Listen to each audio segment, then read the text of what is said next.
अरे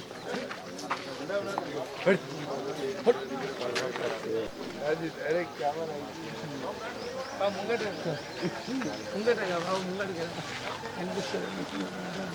ఆత్మూరు మన పట్టణంలోని కమలానగర్ కాలనీ మరియు టీచర్స్ కాలనీ అంతలో కూడా ఒక ఓటింగ్. ఈరోజు మనం ఈ కమ్యూనిటీ కాంటాక్ట్ ప్రోగ్రామ్ అంటే పోలీసులకి జనరల్గా మన విలేజ్లలో అయితే ఇంటింటికి తిరిగి వెళ్ళడం ఇంకా అది ఉంటుంది. మీకు మాకు ఒక సత్సంబంధాలు ఏర్పరచుకోవాలి. మనకు ఫెమిలియరైజ్ అంటే ఎవరు ఏంది అనేది లేకుండా రోడ్డు మీద పోతుంటే ఈ వ్యక్తి ఎవరో తెలియకుండా మనం నేను రోడ్డు మీద చెక్ చేసినప్పుడు కూడా కొద్దిగా ఒక 2-3 సార్లు మనం మీతో ఒక కాంటాక్ట్ ఏర్పడితే ఇంతకుముందు మనకు మైత్రి కమిటీలు అని ఉంటుండే, పీస్ కమిటీలు అని ఉంటుంది. ఏదన్నా అశాంతి అయినప్పుడు కానీ, లేకపోతే శాంతి భద్రతలకు భంగం కలిగినప్పుడు కానీ, లేకపోతే మన ఏరియాలో డిస్టర్బెన్స్ ఏదైనా జరిగినప్పుడు కానీ ఆ పీస్ కమిటీస్ కానీ శాంతి కమిటీలు మనం కూర్చుండబెట్టి పోలీసులు సహకరించేవాళ్ళు. ఈ మధ్యలో మనం కొంత గ్యాప్ రావడం వల్ల మనం మళ్ళీ ప్రజల దగ్గరికి పోలీసు వెళ్ళాలి, వాళ్ళతో సత్సంబంధాలను నెరవేర్చుకోవాలా, వాళ్ళ ప్రాబ్లమ్స్ ఏమున్నాయి అవి కూడా తెలుసుకోవాలా. మీతో కాంటాక్ట్ అయ్యి మీ ద్వారా మీ సమస్యలను కూడా కొన్ని గుర్తించి మిగతా డిపార్ట్మెంట్లకి రెవెన్యూ అయితే మున్సిపల్ అయితే ఇతరత్ర ఏమైనా సమస్యలు ఉంటే అవి కూడా నోట్ చేసుకొని తర్వాత దాంట్లో భాగంగా మనకు ఇప్పుడు ఎవరైనా అసాంఘిక శక్తులు కానీ అట్లాంటి వాళ్ళు కానీ లేకపోతే మార్నింగ్ మేము ఈ మధ్యలో గుర్తించిన ఏంటంటే రోడ్డు ఇంటి ముందర వచ్చి పాపం మహిళలు ఇల్లు శుభ్రం చేసుకుంటారు, రోడ్డు మీద బైక్ మీద వచ్చి టక్మని గొలుసు వేసుకొని పోతున్నారు. నిన్నాక మన సిపిరి రోడ్లో ఒక ఆటోలో పోతుంటే వచ్చి సడన్గా చైన్ స్నాచింగ్ అయింది. మనకు ఈ మన టీచర్స్ కాలనీలో గతంలో అయింది, హౌసింగ్ బోర్డ్ కాలనీలో అయింది, ఈ కాలనీలో కూడా ముందట ఇట్లా మనం ఇట్లాంటి జరిగినప్పుడు వాళ్ళకు కూడా కొద్దిగా భయం అనేది క్రియేట్ కావాలి. పోలీసు ఏ రాత్రి అయినా ఎప్పుడైనా రావచ్చు, సడన్గా మేము పట్టుబడతామని ఆ భయం ఉన్నప్పుడు మనం ఆ ప్రజలకు కాన్ఫిడెన్స్ ఒకటి బిల్డప్ చేయాలి. వాళ్ళకు చేరువై ఇట్లాంటి వాళ్ళకు కూడా ఒక ఎవరైతే చైన్ స్నాచింగ్లో కానీ లేకపోతే దొంగతనాలకు కానీ ఇంకా ఇతరత్ర అసాంఘిక శక్తులకు మెయిన్గా యువకులు మార్నింగ్ వచ్చి గంజాయి సప్లై చేసిన ఒక ఇన్ఫర్మేషన్ కూడా ఉన్నది. ఇట్లాంటి అన్నీ మీ ద్వారా తెలుసుకొని మీతో మాకున్న ఒక కొన్ని సంబంధాలను మళ్ళీ మెరుగుపరుచుకొని మన అందరం కలిసి మన ఏరియాను ఒక క్లీన్గా ఒక మంచి సూర్య వాతావరణం క్రియేట్ చేసుకోవాలని ఒక కమ్యూనిటీ కాంటాక్ట్ ప్రోగ్రామ్ అనేది పెట్టుకున్నాం. దీనిలో భాగంగా మన అందరం కలిసి ఇంకొకటి మేము అబ్జర్వ్ చేసింది ఏంటంటే ఇప్పుడు మనకు అన్ని ఇళ్ళ ముందర నుంచి డ్రైనేజ్ సిస్టమ్ ఉన్నది, కానీ ఇంటి ముందట అవి తీసి పాల ప్యాకెట్ అన్ననే వేస్తున్నారు. అదొక డ్రైనేజ్ ఏంది, మురికి నీరు వెళ్ళాలి, మనం ఏమైనా ఇంట్లో వాడుకునే నీళ్ళు కానీ అవి కానీ అది క్లీన్గా ఉన్నప్పుడే అవి బయటకు వెళ్తాయి. మనం ఇవన్నీ వేసినప్పుడు అక్కడ ఉన్నటువంటి మొత్తం అది అపరిశుభ్రంగా ఏర్పడి దాని ద్వారా మనకు డెంగ్యూ కానీ దోమలు కానీ ఇంకా ఇతరత్ర రోగాలకు వస్తుంది. అది పబ్లిక్ హెల్త్కు డ్యామేజ్ చేసే ఒక అవకాశం ఉన్నది. నేను నెక్స్ట్ టైం వచ్చినప్పుడు మేము మళ్ళీ నెక్స్ట్ ఒక 1 మంత్లో కూడా మళ్ళీ ఒక ప్రోగ్రామ్ పెడతాము. ఎవరి ఇంట్లో ముందటనైతే డ్రైనేజీలో ఎవరైనా వేసినట్టుంటే వాళ్ళకి అక్కడికక్కడనే పబ్లిక్ హెల్త్ దాని కింద కేసు రిజిస్టర్ చేస్తాము. అది కూడా చెప్తున్నాం. అందరూ మనం ఒక్కరితోనే ఇంకో పక్కన ఉన్న 4 ఇబ్బంది పడద్దు. ఒక్కరు వాళ్ళు వేసిన చెత్త ఉన్న ఒక 10 మందికి డ్యామేజ్ చేస్తుంది. తర్వాత మేము ఇంకొక అబ్జర్వేషన్ చేసినది ఏంటంటే మున్సిపల్ వాళ్ళు చెత్త కుప్పలు మన తీసి పెడుతున్నారు కానీ అవి తీసుకుపోవట్లేదు.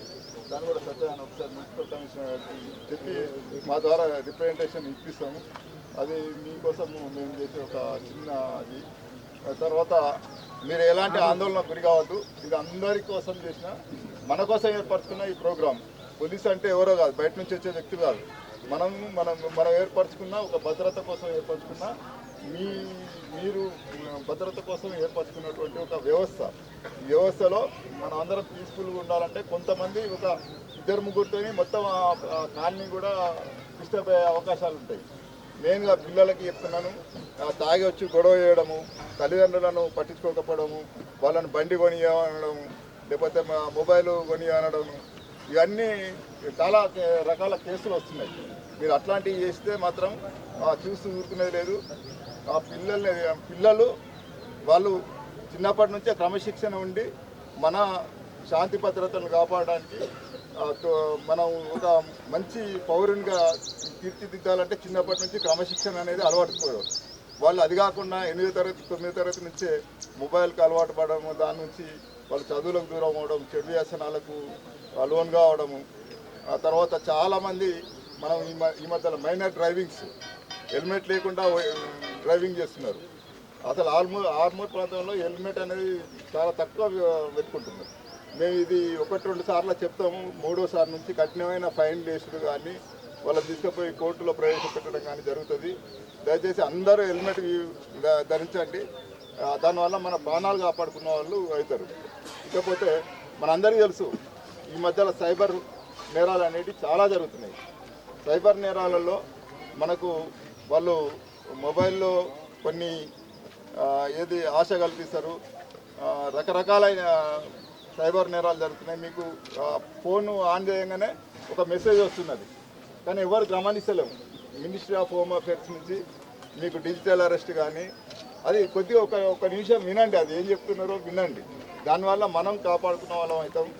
ఇకపోతే ఈ ఉద్యోగాల కల్పన అని లేకపోతే జాబులు కల్పిస్తాము, అక్కడికి దుబాయ్ పంపిస్తాము. మన దగ్గర ఎక్కువ జరిగేటి ఇవి ఏజెంట్లను నమ్మి అట్లాంటి డబ్బులు కానీ ఏమీ చెల్లించకూడదు. ఈ సైబర్ నేరాల్లో ఇంకొకటి, మీరు ఇంటి దగ్గర ఉండి మహిళలకు ఆశ కల్పిస్తారు. మీరు ఇంట్లోనే ఉండి ఏదో మన పెన్సిల్ ప్యాక్ చేస్తే లేకపోతే చిన్న చిన్న పనులు చేస్తే డబ్బులు వస్తాయి, మీకు ఆదాయం వస్తుందని చెప్తారు. అట్లాంటివి ఏం నమ్మకండి. ఈ సోషల్ మీడియాలో వచ్చే ఏ క్లిక్ను కూడా తెలియకుండా వచ్చే ఫోన్ నెంబర్లను కానీ అవి లింకుల్ని క్లిక్ చేయకండి. ఇంకోటి 50,000 పెడితే 2 నెలలనే మీకు 2 లక్షల ఆదాయం కల్పిస్తూ ఉంటారు, లాభాలు చూపిస్తూ ఉంటారు. ఒక ఫస్ట్ 500 వేసి 1000 రూపాయలు ఇస్తాడు, తర్వాత 1000 రూపాయలు వేసి 2000 ఇస్తాడు, ఆ తర్వాత మిమ్మల్ని 50,000 1,00,000 రూపాయలు పెట్టుబడి పెట్టిస్తాడు. ఆ తర్వాత నుంచి కాంట్రాక్ట్ మిస్ అవుతుంది. ఇట్లాంటి చాలా నేరాలు అవుతున్నాయి. మీరు రోజు జరిగేటి పేపర్లలో కానీ మేము మనకు సోషల్ మీడియా మనకు మినిస్ట్రీ ఆఫ్ హోమ్ అఫేర్స్ నుంచి రోజు మనకు ఫోన్ ఎత్తగానే అలర్ట్ మెసేజ్లు వస్తున్నాయి, టీవీలలో వస్తున్నాయి. మనం చూసి అవి మన దగ్గర కూడా పక్క వాళ్ళకి కానీ మన ఇంట్లో ఉన్న మహిళలకు కానీ వాళ్ళకి చెప్పి దానికి బారిన పడకుండా ఆ మోసాలకు గురి కాకుండా మీరు మీ కష్టంతో సంపాదించినటువంటి డబ్బుల్ని కాపాడుకోవాలి.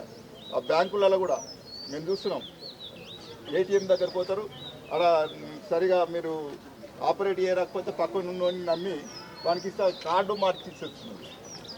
అట్లా మన దగ్గర ఆర్మూర్లో 3-4 కేసులు అయినాయి. తర్వాత బ్యాంకులో లైన్ ఉంటే మేము నింపిస్తామని చెప్పి తీసుకొని ఆడు విత్డ్రా చేసుకొని వెళ్ళిపోతాడు. మనకు చిన్న అది చూస్తే ఆశ్చర్యం అనిపిస్తుంది. మన బ్యాంకులో 2 కేసులు అయినాయి. ఇక్కడ ఏంటంటే అక్కడ ఉండి ఫామ్ నింపిస్తాడు, నేను నింపిస్తా బ్యాంక్ ఎంప్లాయ్ అని ఈయన అనుకుంటాడు. ముసలి ఇంట్లో ఉన్న వాళ్ళు ఎట్లా ఉంటారు, వాళ్ళు కొడుకులకు చెప్పకుండా ఇంత 5,000 10,000 దాచుకుంటాడు. ఆ బిడ్డకి ఇచ్చడానికో మనవనికి ఇచ్చడానికో పోతాడు. అక్కడ పోయినాక బ్యాంక్ ఆయన సహాయం చేస్తున్నాయో అనుకుంటాడు. తీసుకుపోయి నింపి ఇచ్చేసినాక ఆయన తీసుకుంటాడు, వెళ్ళిపోతాడు. ఇక్కడనే కూర్చుంటాడు, వచ్చి ఇస్తాడేమో అనుకుంటాడు. మనం చిన్న అవన్నీ అలర్ట్గా వాళ్ళకి, మన ఇంట్లో ఉన్న వాళ్ళకి, మహిళలకు కానీ చదువుకొని వాళ్ళకి కానీ ఇవన్నీ చెప్పాలి. ప్రతి విషయం కూడా ఏది ఉన్నా కానీ ఫోన్లలో చిన్నపిల్లలకు ఫోన్లు ఇవ్వకండి. వాళ్ళు ఏం చేస్తున్నారో బూతు బొమ్మలు అవి ఇవి చూస్తున్నారు. సోషల్ మీడియాలో వచ్చేది చాలా మనకు చూస్తున్నాం. అవి చూస్తే దానికి లోనయ్యి వాడు 12 సంవత్సరాలకు 8 సంవత్సరాలు 12 సంవత్సరాలకు లేచిపోతున్నారు. చాలా కేసులు వస్తున్నాయి. రోజు ఒకటన్నా వస్తుంది మన సభ్యున్న. మొన్న మోర్తాడులో ఆమె ఎంత 11 ఇయర్స్ ఉన్నది, అబ్బాయిని చూస్తున్నది పోయింది. 11 ఇయర్స్కి ఏముండాలి వాళ్ళకు? చదువు మీద ఉండాలా, తల్లిదండ్రులు అంటే గౌరవం ఉండాలా, లేకపోతే ఆధ్యాత్మిక వైపు ఉండాలి, ఇవన్నీ ఉండాలి. కానీ సోషల్ యాక్టివిటీస్ ఉండాలి, లేకపోతే గేమ్స్ పట్ల ఉండాలి. అవి కాకుండా ఎంతసేపు ఈ మొబైల్లో పిచ్చి అవన్నీ చూసి వాళ్ళు ఆకర్షితులై చాలా తప్పులు జరుగుతున్నాయి. దానివల్ల ఫ్యామిలీ ఇబ్బంది పడుతున్నారు, తల్లిదండ్రులు కూడా తలదించుకునే అది వస్తున్నది. పెంపకం సరిగా లేదు అనేది ఒక బాధ సొసైటీలో వస్తుంది. అరే మన పిల్లలు ఇట్లున్నారు అట్లున్నారు అని మనం చెప్పినా చెప్పకుండా పక్కవాడు అనుకుంటారు. దానికోసమైనా మన పిల్లల్ని జాగ్రత్త పెట్టుకోవాలి. ఇప్పుడు మన సార్ నిజామాబాద్ నుంచి ఐపీఎస్ సాయి సార్ వచ్చింది, మీకు మెసేజ్ ఇస్తారు. అన్ని కవర్ చేసింది. ఒకటి రెండు పాయింట్స్ ఏమన్నా నేను కవర్ చేస్తాను. ఒకటి ఏంటంటే మీరు యూత్ ఎక్కువ ఉన్నారు కాబట్టి ఇక్కడ గంజాయి కూడా కన్జంప్షన్ ఇంతకుముందు హైదరాబాద్ అట్లాంటి ప్లేసెస్ ఉంటుంది, అంటే ఇప్పుడు మన ఏరియాలో కూడా రావడం జరిగింది. నిజామాబాద్ లాంటి ఏరియాలో కూడా యూత్ గంజాయి ఇంకా వేరే వేరే డ్రగ్స్ కూడా కన్జ్యూమ్ చేస్తున్నారు. అట్లాంటి వాళ్ళు ఉంటే ముందుకు వచ్చి ఇన్ఫర్మేషన్ ఇవ్వండి. మీరు ఎవరన్నా మీకు సప్లై చేస్తున్నారు, ఎక్కడ నుంచి అన్న వస్తున్నారు, ఎవరన్నా మీ ఫ్రెండ్స్ ఎవరన్నా అట్లాంటి వాళ్ళు ఈ గంజాయి బారిన పడుతున్నారు అంటే మాకు ఇన్ఫర్మేషన్ ఇస్తే మీ పేరు డిస్క్లోజ్ కాకుండా సీక్రెట్గా పెట్టి ఎవరు ఎక్కడి నుంచి సప్లై పట్టుకోవడానికి మాకు అవకాశం ఉంటుంది. ఇంకొకటి ఏంటంటే ఈ సైబర్ క్రైమ్స్ జరుగుతుంది, దానికి మీరు ఏమన్నా జరిగిందని అంటే 1930కి ఇమీడియట్గా కాల్ చేయాలి. ఏమవుతుందని అంటే మీరు 24 hours లోపల మీ పోయిన డబ్బులు కనుక రిపోర్ట్ చేస్తే మీకు డబ్బులు మీకు వెనుక వచ్చే అవకాశం ఉంటుంది. అండ్ ఇంకా మీకు ఏమి ఇష్యూస్ ఉన్నా కూడా మీరు పోలీసులను ఏ టైంలో అయినా అప్రోచ్ కావచ్చు. Thank you. ఇంకొకటి అరే అన్ని ఆర్మూర్లో ఉన్నది కదా, ఈ ప్రాంతంలో ఈ టీచర్స్ కాలనీలో ఎందుకు చేస్తున్నారు కమలా నెహ్రూ అని ఒక డౌట్ వస్తుంది. ఈ మధ్యలో ఈ చిరుత ఒకటి నిన్న మొన్న అయితే ఈ చిరుత వచ్చినప్పటి నుంచి పబ్లిక్లో మనం తిరిగితే కొంచెం కాన్ఫిడెన్స్ కూడా అవుతుంది, భయం ఉంటుంది. చుట్టపక్కన ఇల్లు ఉన్నాయి, వీళ్ళకు కొద్దిగా అది కూడా మనం కాన్ఫిడెన్స్ ఇచ్చిన వాళ్ళం అయితే ఈ ఫారెస్ట్ వాళ్ళు కూడా వాళ్ళు అది చేస్తున్నారు. మీరు ఈ నైట్ కానీ కొద్దిగా సడన్గా బయటకు వచ్చి అది చేయకుండా అది ఊళ్ళకి కూడా మేత దొరకనప్పుడు వస్తుంది. కొద్దిగా జాగ్రత్తనే ఉండాలి మనం. అది ఏ టైంలో ఎట్లా వచ్చేది, అది జంతువు, దానికి అది మనిషి కాదు, దానికి ఆలోచన శక్తి ఉండదు. ఎవరు దొరికితే ఏం దొరికితే అది చిన్నపిల్లలు మెయిన్గా చిన్నపిల్లల్ని బయటికి ఇవ్వకండి. అది పెద్దగా లేదు, చిన్న పిల్లల్ని ఇస్తే ఏంటంటే దానికి ఈజీగా అటాక్ చేసే అవకాశాలు ఉంటాయి. ఎలాంటి ఆందోళన గురి కావద్దు. మేము ప్రభుత్వ యంత్రాంగం ఉన్నది, ఫారెస్ట్ డిపార్ట్మెంట్ వాళ్ళు కూడా వాళ్ళ కృషి చేస్తారు, మనకి ఇక్కడ అందుబాటులో ఉన్నారు. అది కూడా ఏం చేయొద్దు. సార్ చెప్పినట్టు 1930 అందరూ నోట్ చేసుకోవాలి. ఎలాంటి చిన్న సైబర్ ఫస్ట్ గోల్డెన్ అవర్ అంటారు. మనకు ఏదైనా హార్ట్ అటాక్ అయినప్పుడు మనం ఏం చేస్తాం, సిపిఆర్ చేస్తాం. సిపిఆర్ అంటే ఫస్ట్ అవర్లో మనం సిపిఆర్ చేస్తే బతకడానికి ఒక 60% అవకాశం ఉంటుంది. మనం ఏదన్నా సైబర్ ఫ్రాడ్కు గురైనప్పుడు 1930 టోల్ ఫ్రీ నెంబర్ ఉంటుంది, దాన్ని కొడితే మనకు ఎట్లా అయింది అనేది అన్ని డీటెయిల్స్ అడుగుతారు. దానిలో మనం పీడీ చేస్తే ఇమీడియట్గా మనకు ఒక ఐడి నెంబర్ వస్తుంది. ఆ ఐడి నెంబర్ ద్వారా మనకి ఏంటంటే పోయిన బ్యాంక్ ఎక్కడికి పోయినా అవి హోల్డ్ అయి పెడతారు, అక్కడ ఆగిపోతాయి, మన అమౌంట్ అనేది ఆగిపోతుంది. మళ్ళీ మనం ఇటు రిటర్న్ తెప్పించే అవకాశం ఉంటుంది. దాని తర్వాత వాడు డిఫరెంట్ వెళ్ళిపోయినా అనుకో, వాడు విత్డ్రా చేసుకున్నాడు అనుకో, మనం తెప్పియలేము. అందుకని ఫస్ట్ అవర్లోనే 1930 అనేది ఒక మైండ్లో. ఇప్పుడు డయల్ 100 ఎట్లా యూజ్ చేస్తున్నారో మీరు అందరికీ తెలిసిపోయింది. ఇప్పుడు రోజు మినిమం మన ఆర్మూర్లో 40 కాల్స్ వస్తాయి. 40 కాల్స్ వస్తాయి. పొద్దున 4 గంటలకే ఒక కాల్ వచ్చింది, భార్య భర్త లేదు, 4 గంటలకే కొట్లాడుతుంది, డయల్ 100 వచ్చింది చెప్తున్నాం. అంటే అంత ఫెమిలియరైజ్ కావాలి. 1930 అనేది మన అందరికీ తెలిసిపోవాలి. మన డబ్బులు ఇంత కష్టపడి మనం నెలకు 10,000 5,000 కష్టపడి మనం తెచ్చుకున్నాయి ఎవరికో అది ₹1 మనం పోతుంటే ఒక ₹5 పోతే బాధ అనిపిస్తుంది. ఎవరికన్నా మనం ఇస్తే దాన్ని ప్రాపర్గా యూటిలైజ్ చేసినా ఏమనిపించదు. కానీ మనం వట్టిగా పోయినా అనుకో, ఎవరికైనా అది ఎంత పెద్ద ఉన్నా కానీ ₹50 వట్టిగా పోతే మనం ఏమనుకుంటాం, అరే వట్టిగా ఎక్కడ పోయినా అనుకుంటాం. అది మన డబ్బులు కష్టపడ్డాయి మనం కాపాడుకోవాలంటే ఈ 1930 ద్వారా మన సైబర్ క్రైమ్ పోర్టల్లోకి వెళ్ళి మన డీటెయిల్స్ ఎంట్రీ చేస్తే మనకు ఫస్ట్ అవర్ గోల్డెన్ అవర్లోనే మనం అది చేయాలి. తర్వాత 2 రోజులకు 3 రోజులకు చేస్తే తర్వాత ఒక 4-5 గంటల తర్వాత చేస్తే ఆ డబ్బులు వచ్చే అవకాశాలు చాలా తక్కువ ఉంటాయి, రిటర్న్ తెప్పించేది. అందుకని ఆ గోల్డెన్ అవర్ని యూజ్ చేసుకోండి. అసలు దాని ఆ సైబర్ ఫ్రాడ్స్కి పోవద్దు. పోతే ఒకవేళ అయితే దాన్ని కాపాడుకునే బాధ్యత మన మీద ఉన్నది. అందరికీ 2 వీలర్స్ ఉన్నాయి, ఈ కాలనీలో కార్లు తక్కువ ఉన్నాయి. అందరూ హెల్మెట్ అనేది కంపల్సరీ పెట్టుకోవాలి. మీరు 2 రోజులు అవగాహన చేస్తున్నాం, నిన్నటి నుంచి స్టార్ట్ చేసినాము. మీరు హెల్మెట్ లేకుండా బయటకు వస్తే మాత్రం చాలా ఫైన్ ఉంటాయి. 2వసారి అయితే అది ఉంటుంది, 3వసారి మాత్రం జైలుకి అవుతుంది, 2 days జైలు ఉంటుంది. కానీ మార్నింగ్ కోర్టు ఉంటుంది, మీ అందరికీ తెలుసు. అది అట్లాంటి దయచేసి మాకు ఇబ్బంది కలిగించద్దు, మీరు ఇబ్బంది పడద్దు. Okay, thank you.